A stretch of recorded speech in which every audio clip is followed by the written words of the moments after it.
Hey, what's up guys, it's HoodieManiac360, and today I'm going to be reviewing Godzilla vs. Kong, so let's get this started. So, let's recap on this version of Godzilla and Kong, shall we? So, this version of Godzilla was introduced in Godzilla 2014, and if you've been on this channel long enough, then you'll know that I don't really care for Godzilla 2014 because it's slow pace, the human characters suck, and they don't show Godzilla until the end of the film. And when they do show him, he's only on screen for 10 minutes. Yeah, 10 minutes.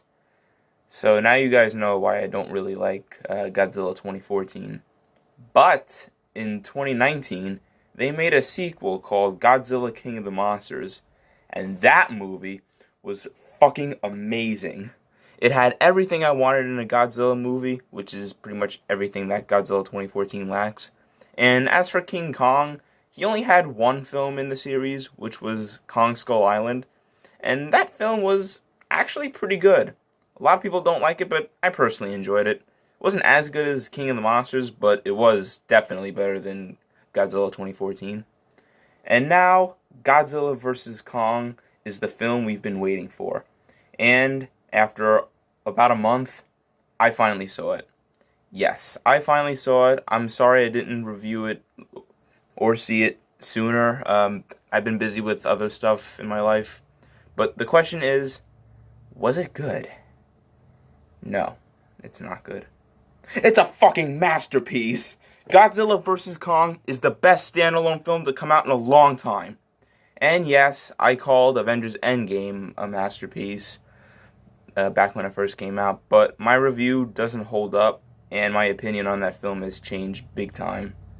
But we're not talking about Avengers Endgame right now. We're here to talk about Godzilla vs. Kong. So let's review this thing. So the film starts off with Godzilla attacking a city. Now, I know what you're gonna say. But in Godzilla 2014 and King of the Monsters, he was a good guy. What the fuck is he doing attacking a city and killing people? Well, we'll get to that later.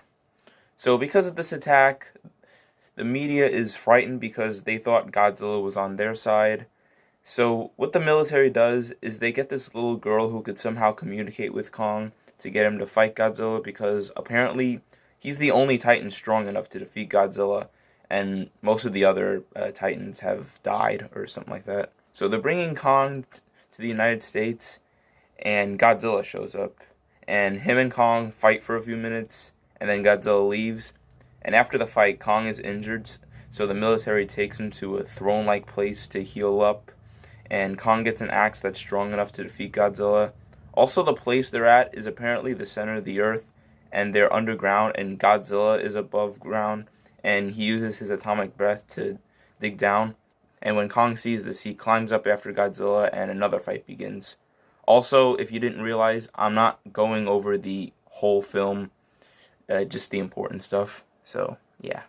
Now, of course, there are some people in this film who think that Godzilla is still good and something is just pissing him off.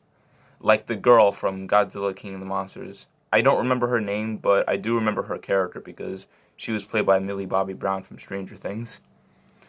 Now, like I said, she feels that something is making Godzilla angry and that he's not a villain. So she gets one of her friends and a conspiracy theorist to investigate.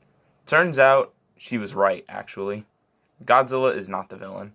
He is angry because a bunch of scientists want to replace him, so they built their own monster made out of the remains of King Ghidorah from Godzilla King of the Monsters. And it's being controlled by someone. And they call this thing Mechagodzilla. If you didn't know, Mechagodzilla was one of the villains in the original Godzilla movies from Japan.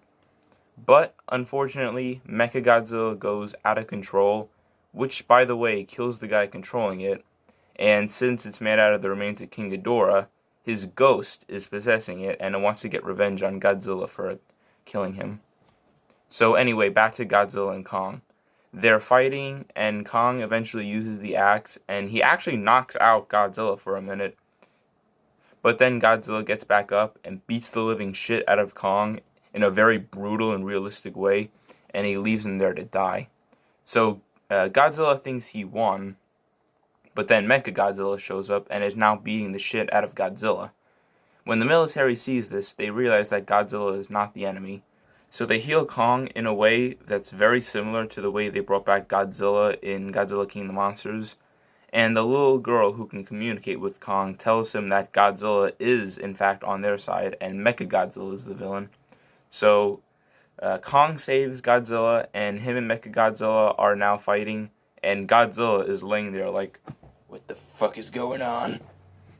So he joins Kong and beats up Mechagodzilla, but then Godzilla gets pushed back, and Mechagodzilla has Kong's back at a wall and is beating him up. So Godzilla uses his atomic breath to charge up Kong's axe, and Kong kills Mechagodzilla. I kind of wish Godzilla killed Mechagodzilla, but whatever, it's fine. After the fight, Godzilla and Kong stare at each other for a minute, and I guess they become friends or something because they don't fight again. And Godzilla leaves, and the military takes Kong back to Skull Island, and that's the end of the film. Like I said before, I think this film is a masterpiece. Now, it's not made for everyone. If you care about the human subplot, then, well, first of all, what's wrong with you? And second of all, you'll probably be disappointed because the human subplot isn't really that great. But then again, I don't watch a Godzilla film for the humans. I watch Godzilla for, Godzilla and the other monsters. But if you're like me who only cares about the Godzilla stuff, then you are in for a treat because this film is fucking amazing. It has as much action. It has as much action as it does in King of the Monsters. So I'm gonna give Godzilla vs. Kong a 10 out of 10. Alright, you guys, I hope you enjoyed this video. Please leave a like, subscribe, comment down below what you want me to review in the future. Subscribe to my other channels. Follow me on Twitter. The links are in the description. And I'll see you in the next video where I'm going to rank all 4 MonsterVerse movies from worst to best. See you guys next time.